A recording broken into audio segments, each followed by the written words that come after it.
So do you drink in front of your children? I drink in front of my children. And do you? And do you tell them that it's bad? OK, you look at this legislation... Just wondering, do you? They will know. I don't let them drink right now. They're 10 and 12. I bet you when they're 18, I bet you take them out for their first drink. Probably. Say, go on, have your first pint. There you go. Well, that's no good. That's encouraging them to drink.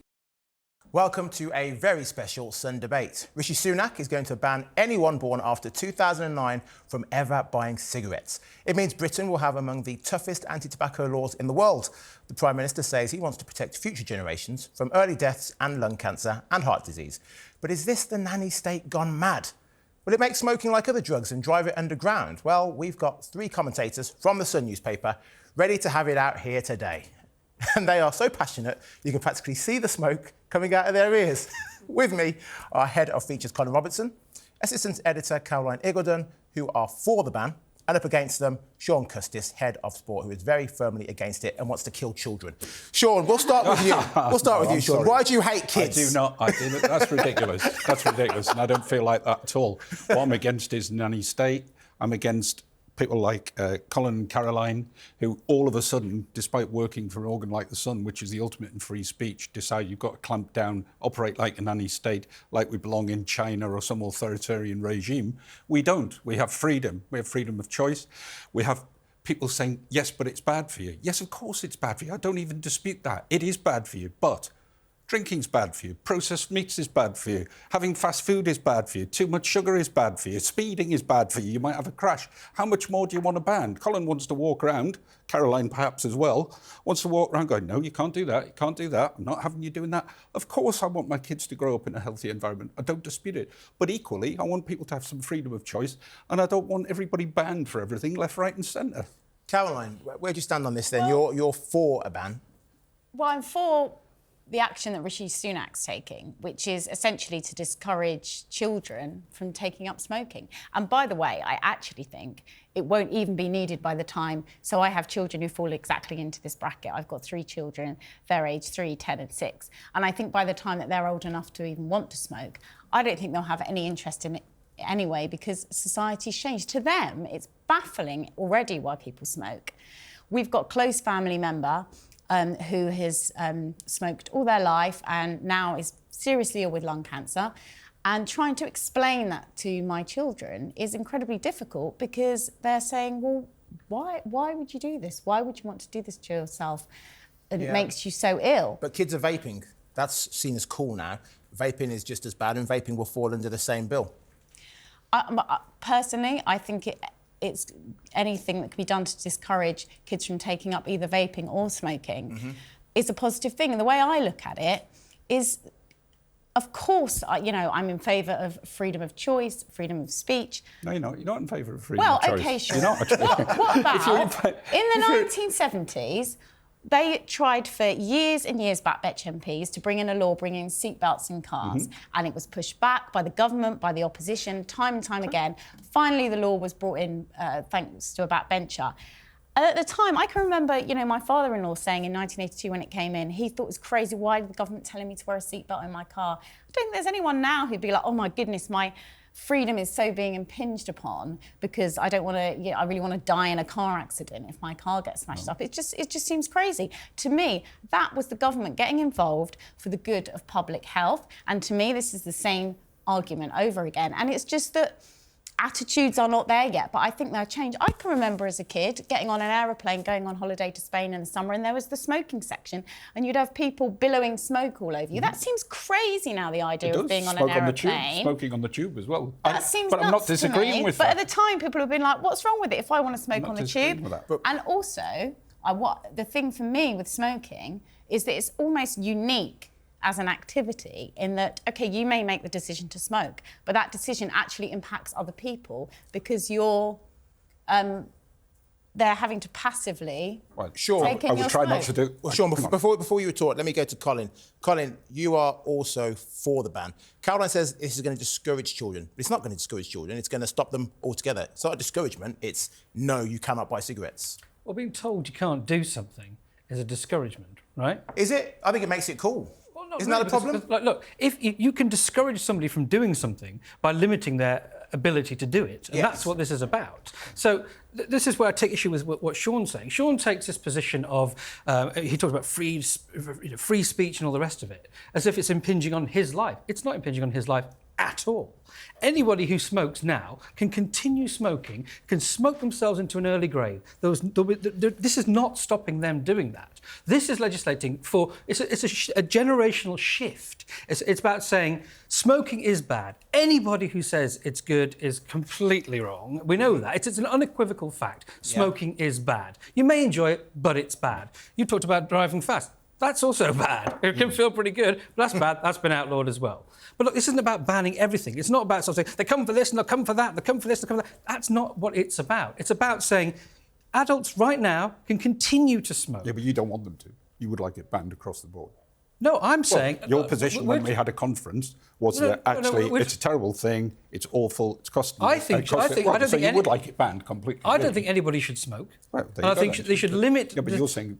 It's not about that. I agree it's not about that. But your actual position is nobody... No, my position is related to this legislation. That's what we're talking about today. Yeah, but Colin, Sean's position, if anything, it's more valiant than yourself and Caroline, because what Sean's doing is speaking up for future generations. You go back to Winston Churchill. But then Winston Churchill has said, doesn't matter about what comes next, we'll just carry on. So let's look at that. So he's speaking up for future generations to do what? To have the choice... To do what? To smoke or not to smoke. And what is smoking?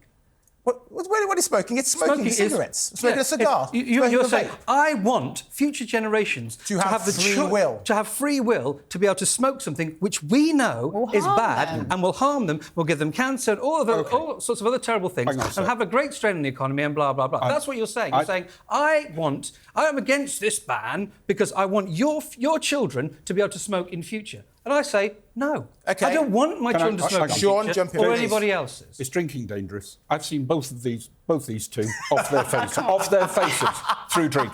I would argue that's bad for you. That can give you liver damage. That can cost the NHS plenty of money too. Absolutely. But they're okay with that. Yeah. Have a drink now and again. Fine. Hang on a sec. I'm not a chain smoker. I've never smoked a lot. I was trying to reckon it up today. I think I've had 5 cigarettes this year, right?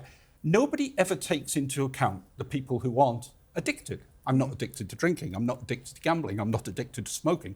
But I like it occasionally. These zealots here would like to stop me doing that, just having 5 cigarettes. How dare you? You had a cigarette a week last Friday, did you? Yeah. Absolutely appalling.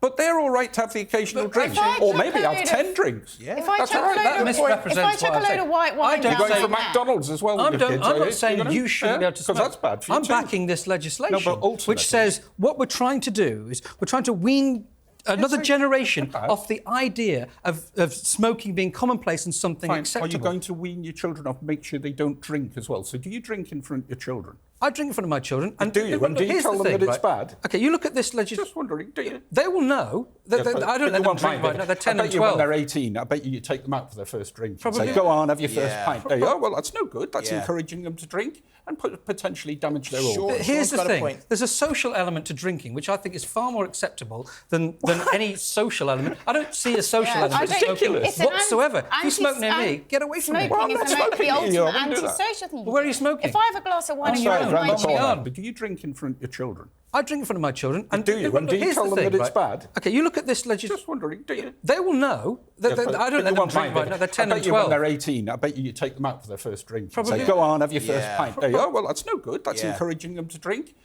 and potentially damage their organs. Here's the thing. There's a social element to drinking, which I think is far more acceptable than any social element. I don't see a social element to smoking whatsoever. If you smoke near me, get away from me. Well, I'm not smoking near you. I wouldn't do that. Well, where are you smoking? If I have a glass of wine in front of my children... If I have a glass of wine in front of my children... Oh, they go, Mummy, don't be having that. It's not impacting their... Yes, but you're setting an example. You're setting an example to them that says it's all right to drink this. Now, a lot of people would say it's not. I also don't want to take cocaine. Caroline, have you done drugs? Have either of you well, listen.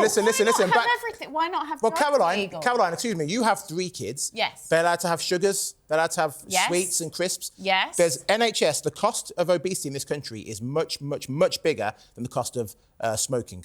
So by your reasoning, to protect future generations, if we're going to ban them from smoking, we should also stop processed foods and stop sugars. There's a difference, and I'm actually... What is the difference? Well, the difference is, even if something has sugar in, food is that you have to eat food. There's always nutritional You haven't got to eat value. sweets. There's nutritional value in McDonald's. There is an absolutely zero There's no health nutrition in benefit in, chocolate a and cigarette. sweets. It does Packets of you crisps, absolutely. biscuits, There's cookies. nutrition in all food. It's everything in moderation. And you wouldn't say, oh, a bit of smoking in moderation is fine. Like they're two Some people completely enjoy that, though. separate Some people things. actually do enjoy it. But If I have would one also cigarette I would every take fortnight, issue with I that. quite like it. I would take issue for that. We talk about freedom and having the ability to control our own lives. I would say with smoking, it's a highly, highly addictive habit. And I would say no more addictive that than sugar. freedom is removed when you actually are talking about an addiction and you've become addicted to something. The Kids are person addicted that to I sugar. know who is seriously ill from smoking desperately doesn't want to smoke and is really ill and carries on smoking because they're in the grip of an addiction. I'm disagreeing with you. I fully sympathise about that. And I know it's not good for you. I absolutely understand that. But equally, as I've just said, drinking isn't necessarily good for you. Certain foods aren't necessarily good for you. But you still do them. People still... Well, why are you at liberty to have a load of beers, get yourself out of your face, not be able to wake up in the morning or struggle back, which don't tell me you've never done. Were you at liberty? I was also going to say to both of you, have either of you ever done drugs? Have you done cannabis? Have you done cocaine? Have you? Well, that's by the by. No, the point, have you? No, the point, no, because I haven't. Okay. Well I done. haven't. You okay. get a medal. But you both couldn't answer no to that. No, it's not go about on. that. Be No, but the part of question it. is this. Well, hang on. Wait a second. You're making an equivalence between other things you're that are bad deciding for that you. something I do is terrible. No, hang on. Right. So I'm saying We some know things that you have smoking done is bad are for you. terrible too. There are no benefits to smoking. Sometimes it chills you out. It's nice. Chill out. No, chill out. No, honestly, Slows your go heart for a rate down pint. a little bit. Let's have a Can be little chill relaxing. out once a fortnight. Here's the thing, Let's right? chill out. Society is a construct, right? And we're all deciding what rules we will accept and those which we won't, right? So currently we're debating a new set of rules which we are asking people, do we accept these or do we not? That is the debate. We could have the same debate about alcohol, we could have the same debate about all these other things. But I tell you this, right? The research, they put this out to consultation, and over 60% of people who were asked, do you support this ban, said yes. Right? And I guarantee you, if you take... So society is behind this in the main, right? If you took the same consultation about banning alcohol out there, you would not get anywhere near that. I think you might get it for, say, gambling, for instance. There's all sorts I don't of think different... you would. I don't think you would. Well, maybe then... But I like to have an Then maybe then there's something even worth if looking at. You're against We're the not- occasionals. We're not You're against- looking... Look, we have to mitigate ills in our life because this kills people. Yeah. If there's a pyramid of terrible things that we can do, smoking is probably right at the top. You don't think Obesity and sugar is higher than smoking. You don't think that's higher? But look, Obesity as and sugar is Caroline higher. says, you can't go through you- life. If you eat a handful of nuts, that's high Yeah. calorie, and that could You be become considered junk obese food because of the high through- calorie. What about a nice big one trip specific- chocolate? Nobody ever says that's a diet fag. Caroline, or fag's well, acceptable. look, the NHS, it costs 2.5 billion a year smoking to the NHS, but it raises 10.4 billion in taxes. To our government. No. So what you're suggesting is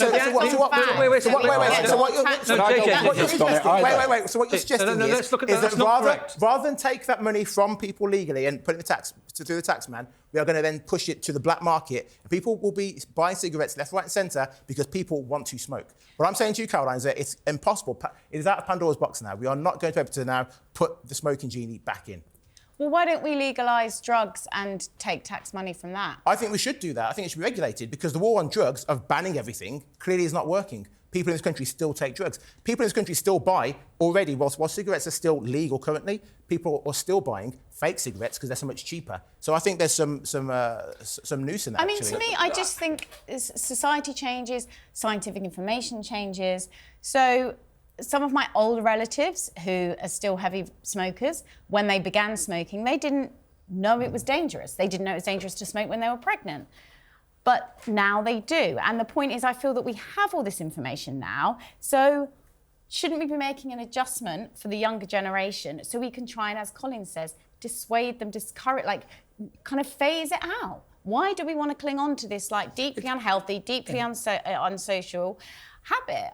It's OK to take this issue in isolation for now, because there are many things that will kill you in life. And actually, just to pick you up on the figures there, I'm not entirely sure they're completely correct, because about 3 billion it costs the NHS for smoking, and that's that's what the NHS will cost them for treating people with cigarettes. But there's a much bigger knock-on effect, which the government reckons is about 17 billion, and that's for the fact that if you are disabled through smoking, you can't work, you're on benefits and so on and so forth, or you have to take time off work if you are working. So there's this wider implication, financial hit on the economy of 17 billion, which way outshines the 10.4 billion or whatever it is that they get through taxes. So there is a disparity there. But at the heart of this, to get back to what this is about, look, we can't fix everything. What we're trying to do is mitigate the risks in our life. We can all agree, even the hardest smoker in town, probably the hardest smoker in town, will agree this. Smoking is unequivocally bad. I haven't agreed with you on that. I haven't disputed that. So do we want